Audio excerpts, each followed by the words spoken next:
अस्सलाम वालेकुम रहमतुल्लाहि व बरकातहू। इस वक्त बहरहाल घर में मुराबल फजल पासन में हूँ और इंशाल्लाह ज़रूर दुआ कर रहा हूँ, याद कर रहा हूँ आपको, आपकी फैमिली सबको याद कर रहा हूँ और खुदा नसीब करे इंशाल्लाह आप लोग भी आइए, इंशाल्लाह पहुँचिए, इंशाल्लाह की हतमन दुआ को हैं और यही दुआ है खुदा इंशाल्लाह आना नसीब करे। सरज़मीन करबला को खुदा तमाम ख्वाहिश को पूरी करे, ख़ास तौर से यहाँ पे याद के अहले सामने ज़ियारत कर लें मौला अब्बास की। अल्लाहुम्मा सल्ली अला, ये मश्क है बहरहाल जो दरवाज़े के ज़रिए है मौला अब्बास की। अस्सलामु अलैकुम या अबा फज़ल अब्बास इब्न अमीर अल-मोमिनीन इब्न सय्यद अल-वसीयीन, अस्सलामु अलैका या साक़ियत शान करबला, अस्सलामु अलैकुम व रहमतुल्लाहि व बरकातहू।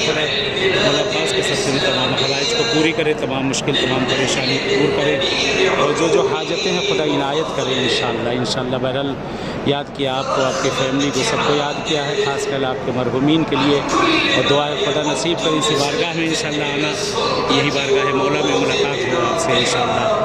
और जो मुश्किल परेशानियाँ अल्लाह दूर करे मौला अब्बास के सदक़े में, आका हुसैन के सदक़े में जो मुश्किलात हैं सब दूर हो, तो हमारी जो बीमारी इंशाअल्लाह दूर हो।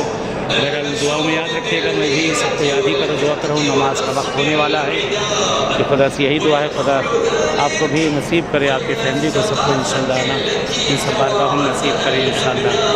चलें दुआ में याद रखिएगा इंशाअल्लाह, मैं भी दुआ कर रहा हूँ, याद कर रहा हूँ इंशाअल्लाह।